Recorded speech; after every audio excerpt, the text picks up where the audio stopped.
안녕하세요. 오늘은 종교적 삶의 현상학 13번째 시간으로 초기 기독교 현상학에 대해서 말씀을 드리겠습니다.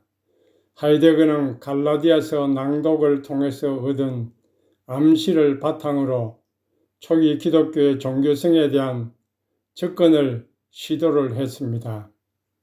하이데거의 종교성 이해 방법은 현상학적인 방법으로 종교성을 이해했습니다.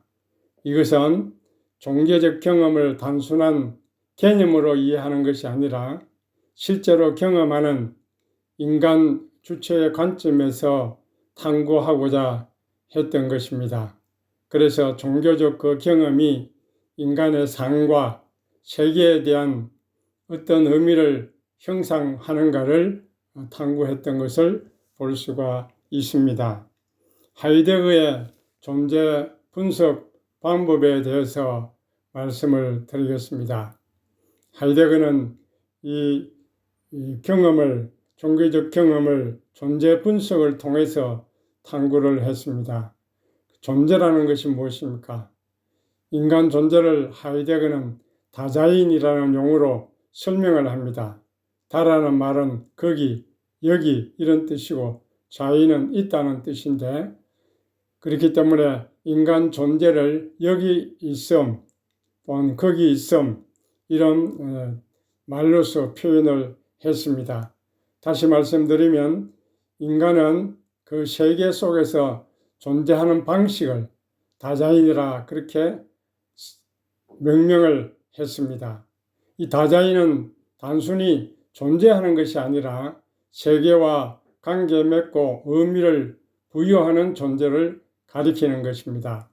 그래서 세계 내 존재라는 개념이 있는데, 하이데거는 인간이 세계와 분리된 존재가 아니라 세계 속에서 살아가는 존재라고 하는 것입니다. 세계 내 존재는 인간이 환경과 맺는 상호작용과 관계를 나타내는 것을 볼 수가 있습니다. 이 다자인의 존재 방식은 몇 가지 실존적 구조를 가지고 있는데, 그것은 기분, 이해, 언어 이런 것들과 관계를 맺고 있는 방식으로 설명을 하고 있습니다. 기분이라는 것은 이 현 존재가 세계와 만나는 기본 방식입니다. 우리가 세상에 대해 느끼는 감정, 이런 분위기를 뜻하는 것이죠. 그래서 이 기분은 세계를 어떻게 경험하는지 영향을 미치고 단순히 감정 이상의 존재론적 의미를 가진다는 것입니다. 예를 들면 우울한 그런 기분은 세계를 어둡고 무의미하게 느끼도록 만들고, 기쁨은 세계를 밝고 가능성으로 가득 찬 것으로 경험하게 만드는 것입니다. 이해는 이 세계 속에서 자신의 가능성을 인식하고 그것을 실현하는 방식을 가리키는 것입니다. 하이데거는 이해를 단순히 지적 인식으로 보지 않고 우리의 존재 방식의 근본적인 특징으로 보았던 것입니다. 그래서 다자인 이 현 존재는 항상 어떤 방식으로든지 자신이 무엇을 할 수 있는지, 무엇이 가능한지에 대한 이해를 가지고 있고, 이것을 바탕으로 세상 속에서 행동하고 자신의 존재를 형성해 나간다고 하는 것입니다. 언어라고 하는 것은 세계를 해석하고 다른 사람들과 소통하고 자신의 존재를 표현하는 중요한 도구지요. 언어는 단순히 의사 소통 수단이 아니라 세계를 구성하고 드러내는 그런 도구라고 보았던 것입니다. 그 다음에 죽음과 시간성이라는 개념입니다. 하이데거는 죽음을 인간 존재의 필수적인 측면으로 보았습니다. 죽음에 대한 자각은 현 존재 자신이 그 존재를 진지하게 받아들이고 자신의 삶의 의무와 목적을 탐구하게 만들어 준다는 것입니다. 그러면 이런 존재 분석을 통해서 종교 경험을 특별히 기도에 대해서 우리가 분석을 해보도록 합시다. 기도는 무엇입니까? 많은 종교 경험 가운데서 중요한 경험이죠. 기도하는 사람은 특정한 상황에서 하나님과의 관계를 맺고자 하는 것입니다. 존재 분석 적용을 해보면 세계 내 존재는 기도하는 사람은 자신이 처한 상황, 세계 내에서 어떤 어려움이 있는지 혹은 감사의 순간에 있는지 그런 상황 속에서 신과 소통을 하는 것입니다. 그래서 이런 상황은 그 세계의 일부이고 그 속에서 의미를 찾게 되는 것이에요. 기분은 기도할 때의 감정 상태를 가리킵니다. 절망이나 희망이나 평온함이나 이런 상태. 그리고 기분은 기도의 내용과 태도를 결정을 하는데 절망의 기분이 들 때는 어떻습니까? 간절하게 하나님께 호소하겠죠. 기쁨의 순간은 감사하는 기도로 드릴 수 있겠죠. 그 다음에 이해. 이것은 기도하는 사람이 자신의 경험을 통해서 하나님의 존재와 힘을 이해하고 해석하는 것입니다. 이것이 이해는 바로 하나님과 자신과 세계를 이해하는 방식에 영향을 줍니다. 그 다음에 죽음과 시간성입니다. 기도는 종종 영원한 삶이나 죽음 이후의 존재에 대한 그런 것을 생각하며 기도하지요. 기도하는 사람은 자신의 죽음과 시간성을 인식하면서 삶의 목적과 의미를 찾으려고 하는 것입니다. 그래서 이 기도라고 하는 이 종교 경험을 하이데거의 존재 분석 방법을 통해서 이렇게 탐구를 해볼 수가 있습니다. 이것은 단순히 기도가 무엇인지 설명하는 것을 넘어서 기도가 인간 현 존재에게 어떤 존재적인 의미를 갖고 있는지 또한 그 세계와 삶에 어떤 의미를 주는지를 탐구할 수가 있는 것입니다. 하이데거는 이렇게 존재 분석을 통해서 초기 기독교 종교성을 이해하려고 했습니다. 그 중에 특별히 초기 기독교의 그 케르그마라고 하는 것이 있습니다. 이 케르그마라고 하는 종교 경험이 개인의 존재와 그 의미를 어떻게 형성하는지를 설명하려고 했습니다. 케르그마는 무엇입니까? 예수 그리스도의 삶과 죽음과 부활에 대한 선포를 의미합니다. 그러니까 이 케르그마는 이 신앙 공동체에서 중요한 메시지이고 그들의 신앙과 삶의 방식에 깊은 영향을 미쳤습니다. 이 케르그마를 이제 존재 분석 방법을 통해서 적용을 해보면 세계 내 존재, 먼저 이 세계 내 존재에서 기독교인이 이 케르그마를 통해서 새로운 존재 방식을 발견하게 됩니다. 당시의 로마 제국의 압박과 유대 전통 속에서 그들은 새로운 존재, 기독교인으로서 의미와 정체성을 이 케르그마를 통해서 그들은 찾을 수 있게 되었던 것이죠. 기분입니다. 케르그마를 들은 이 초대 교인들은 다양한 감정 상태를 경험하게 되겠죠. 예를 들면 부활 소식에 대한 메시지를 들었으면 희망과 기쁨을 불러 일으켰을 것입니다. 그들은 이런 부활의 기쁨을 가지고 박해 속에서도 용기를 가지고 신앙생활을 했겠죠. 그래서 이런 감정 상태는 그들이 세계를 어떻게 경험하고 이해했는지에 영향을 미칩니다. 또한 이해입니다. 케르그마를 통해서 초기대 교인들은 예수 그리스도를 이해하고 그 메시지를 이해하고 예수님의 행적을 이해했습니다. 단지 이해로서 끝나는 것이 아니라 그들의 삶의 목적과 방향을 재정립하게 되고 신앙 공동체 안에서 새로운 삶의 방식을 실천하게 만들어 주었습니다. 죽음과 시간성입니다. 케르그마는 부활의 메시지를 중심으로 죽음과 영원한 생명에 대한 그런 가르침을 주지요. 초대 교인들은 이런 예수님의 부활을 통해서 죽음을 새로운 방식으로 이해하게 되었고 그들은 시간성과 존재의 의미를 새롭게 발견하게 되었습니다. 또 하나 더 사도 바울의 해심 사건이라고 하는 이런 종교 경험을 분석해 보도록 하겠습니다.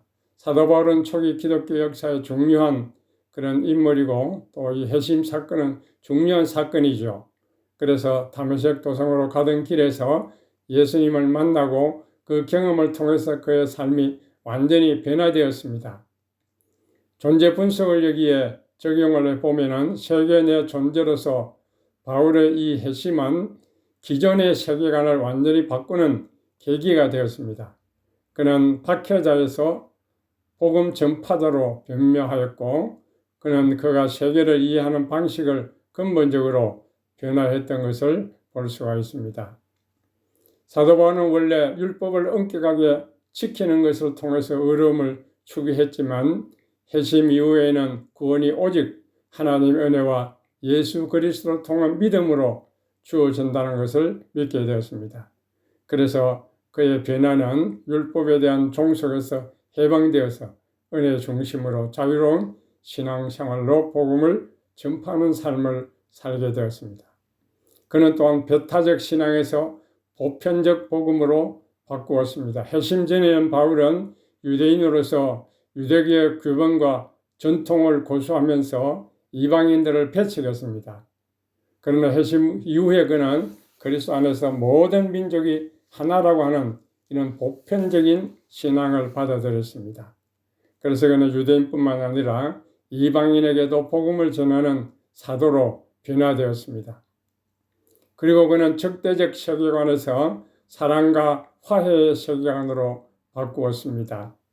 그는 이전에는 예수를 믿는 사람을 박해하고 적대적인 자세를 보였지만은 회심 이후에는 사랑과 화해의 메시지를 전하였습니다. 이것이 그 바울의 서신서에서도 종종 이 사랑을 많이 강조하고 그리스도 안에서 하나의 형제로서 공동체의 중요성을 강조했던 것을 볼 수가 있습니다. 또한 이 회심의 경험은 세속적 목표에서 영적 목표로 전환을 가져왔습니다. 회심 전에 바울은 세속적인 명예와 권력을 추구했지만 회심 이후 그는 영적인 목표, 즉 그리스도의 복음을 전파하고 교회를 세우는 일에 헌신을 했습니다. 그는 이제 자신의 세속적 이덕을 배설물로 여기고 오직 그리스도 안에서 삶을 최우선으로 삼았습니다. 그리고 그는 자기 중심적 존재에서 그리스도 중심적 존재로 바꾸어졌습니다. 회심 전에는 바울은 자신의 열정과 율법적 의를 중심으로 살아갔습니다. 그러나 회심 이후에 그의 삶은 전적으로 그리스도 중심으로 변했습니다. 내가 그리스도와 함께 십자가에 못 박혔나니 이제는 내가 사는 것이 아니라 오직 내 안에 그리스도께서 사신다.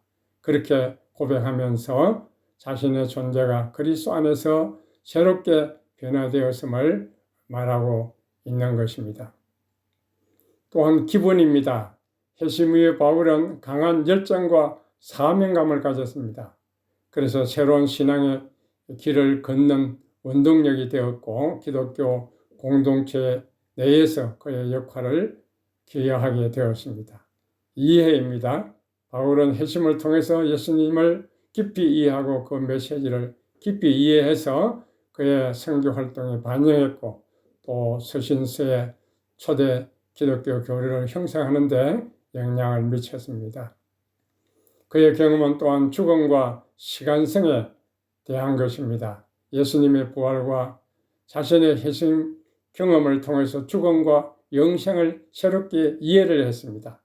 그래서 그는 서신서에서 자주 죽음과 부활이나 영원한 생명에 대해서 언급을 하고 이런 시간적 이해가 그의 존재를 어떻게 변화시켰는지를 보여주고 있는 것입니다. 하이데거의 존재 분석 방식을 통해서 우리는 초대 기독교 종교적 경험이 개인의 존재와 그 의미를 어떻게 형성하고 변화시켰는지를 우리는 깊이 이해할 수 있게 되는 것을 볼 수가 있습니다. 또한 하이데거는 이 갈라디아서 낭독을 통해서 얻은 그 암시를 중요한 자료로 활용을 했습니다. 이 갈라디아서를 통해 가지고 이 초대 기독교 종교성을 이해하려고 했던 것입니다. 이 갈라디아서는 초대 기독교 성경 텍스트 중 하나이죠. 갈라디아서를 통해서 초대 기독교 경험을 어떻게 이해했는지 그 존재 분석을 통해서 한번 살펴보도록 하겠습니다. 세계 내 존재에 대해서 갈라디아 1장 13절에서 16절을 보면 내가 이전에 유대교에 있을 때 행한 일을 너희가 들었거니와 하나님의 교회를 심히 박해하여 잔해하고 그러나 내 어머니의 태로부터 택정하시고 그의 은혜로 나를 부르시니가 그의 아들을 이방에 전하게 하시려고 나에게 나타나실 때에 이 다메섹 경험을 이야기합니다. 그의 세계관의 변화를 가리킵니다. 그는 과거의 유대교적인 그런 세계관에서 벗어나서 그리스도를 만남으로 새로운 존재 방식을 발견했다는 것입니다. 그래서 더 이상 유대교 율법에 얽매이지 않고 그리스도의 복음 중심으로 새로운 삶의 방식을 받아들이게 된 것을 표현하고 있습니다. 기본입니다. 갈라디아 4장 4절에 7절에 보면 때가 차면 하나님이 그 아들을 보내사 여자에게서 나게 하시고 율법 아래 나게 하신 것은 그렇게 말씀하면서 이러므로 네가 이후로는 종이 아니요 아들이라고 했습니다. 그의 삶의 이런 변화가 그에게 어떤 기분을 가져다 주는지를 보여주는 것입니다. 그는 하나님의 자녀가 되었다고 하는 새로운 신분은 기쁨과 해방감을 가져다 주었습니다. 그의 감정 상태는 이제 그들이 새로운 신앙 공동체에서 경험하는 그런 사람들과의 자유로운 그런 관계를 맺게 만들어 줄 수가 있었습니다. 이해입니다. 조금 전에 말씀드린 갈라디아 2장 20절 그리스도와 함께 십자가에 못 박혔다. 오직 내 안에 그리스도께 사신다. 예수님의 죽음과 부활을 깊이 이해하고 자신의 존재를 이해했습니다. 그는 이제 더 이상 자신이 옛 자유에 매여 있지 않고 그리스도를 통해서 새로운 삶의 의미와 목적을 찾게 되었음을 가리키는 것입니다. 죽음과 시간성입니다. 갈라디아 6장 14절에서 15절 그러나 내게는 우리 주 예수 그리스도의 십자가 외에 결코 자랑할 것이 없으니 할래나 뭐할래가 아무것도 아니로도 오직 새로 지으심을 받는 것만이 중요하니라고 했습니다. 그는 죽음의 의미를 새롭게 깨달았는데 그리스도의 연합으로 생각을 했습니다. 사도 바울에게 있어서 죽음은 단순히 생물학적인 죽음 이상의 의미를 가지고 있는 것입니다. 그는 그리스도의 십자가에서 자신도 함께 죽었다고 고백했습니다. 이는 자아중심적이고 율법에 종속된 그런 옛 삶의 죽음을 가리키죠. 그리고 바울에게 죽음은 단절이 아니라 새로운 존재로 다시 태어나는 중요한 전환점이 되었습니다. 할래나 뭐할래가 아무것도 아니라도 오직 새로 지으심을 받는 것만이 중요하다고 했습니다. 외적인 종교적 의례나 규범이 아닌 그리스도와 연합을 통한 내적인 변화와 새로운 존재로서의 삶이 중요하다고 강조한 것입니다. 시간성의 변화, 그는 종말론적인 시각을 가지게 되었습니다. 바울은 회심 이후에 그의 시간에 대한 이해는 종말론적으로 변했습니다. 그는 예수 그리스도의 부활을 통해서 새 시대가 시작이 되었고 이 종말론적인 시간 속에서 현재의 삶은 그리스도의 재림과 영원한 생명으로 이어지는 하나의 중간 단계로 보았던 것입니다. 바울에게 있어서 시간은 더 이상 단순한 순차적인 어떤 흐름이 아니라 구속사의 성취를 향한 구속사를 향해서 나아가는 과정으로 이해를 했습니다. 그래서 그는 자신의 사명을 매우 긴박하게 깨닫고 목적지향적으로 그의 사명을 수행하게 만들었던 것입니다. 사명감을 재정의하게 되었습니다. 그리스도 중심의 삶과 복음을 전파하는 것입니다. 바울의 이전의 삶은 율법 준수와 유대교적 열심에 헌신했지만 회심 이후의 그의 삶과 사명은 전적으로 그리스도 중심으로 재정의하게 되었던 것입니다. 그는 이제 과거의 자신의 의와 종교적 업적을 자랑하지 않고 오직 그리스도의 십자가만을 자랑하며 이 십자가의 메시지를 전파하는 것을 자신의 사명으로 삼았던 것입니다. 이는 그가 지상에서 짧은 시간 동안 오직 복음 전파와 교회 설립에 헌신하게 만들었고 자신의 삶을 시간 속에서 사명으로 이해하게 되었던 것입니다. 죽음과 종교성의 결합입니다. 새로운 존재로서의 삶입니다. 바울은 갈라디아서에서 새로운 지으심을 받은 것이 중요하다고 강조했습니다. 그리스도의 열함을 통해서 죽음을 넘어 새로운 존재로 살아가는 삶을 강조했던 것입니다. 이 새로운 존재는 단순히 도덕적 개선이 아니라 시간 속에서 지속적으로 이루어지는 그리스도와의 관계 속에서 완성되는 것입니다. 죽음은 이제 그리스도와 연합을 통해 새로운 생명으로 이어지는 하나의 문이고 시간은 이 새로운 생명을 이루어가는 과정으로 중요하게 인식을 한 것입니다. 이와 같이 바울의 신학에서 죽음과 시간성은 그리스도의 연합을 통한 새로운 존재로서 삶을 가능하게 하고 그의 사명은 이 새로운 시간 속에서 주어진 사명으로 변화되었던 것입니다. 그래서 바울은 자신의 삶을 철저히 그리스도 중심으로 재정의하였고 복음을 전파하는 일에 전적으로 헌신하게 만든 근본적인 변화였습니다. 말씀을 맺겠습니다. 하이데거의 존재 분석을 통해서 이런 초대 기독교의 종교성을 이해할 때에 현 존재의 그 분석 방법을 통해서 혹은 갈라디아서를 분석함으로써 존재의 의미에 어떤 영향을 미쳤고 그는 이런 종교성이 자기의 존재를 넘어서 세계와 또 이 모든 기독교 관계 공동체에서 어떤 영향을 미쳤는지를 우리는 여기서 볼 수가 있습니다. 그래서 이 종교 경험은 바울에게 있어서 종교 경험은 단순히 교리적인 설명을 넘어서 이제는 초대 기독교의 삶과 신앙의 본질을 보여주는 그런 존재로적인 관점, 여기에 대해서 하이데거가 탐구했던 것을 우리에게 보여주고 있는 것입니다. 오늘은 여기까지 말씀을 드렸습니다. 감사합니다.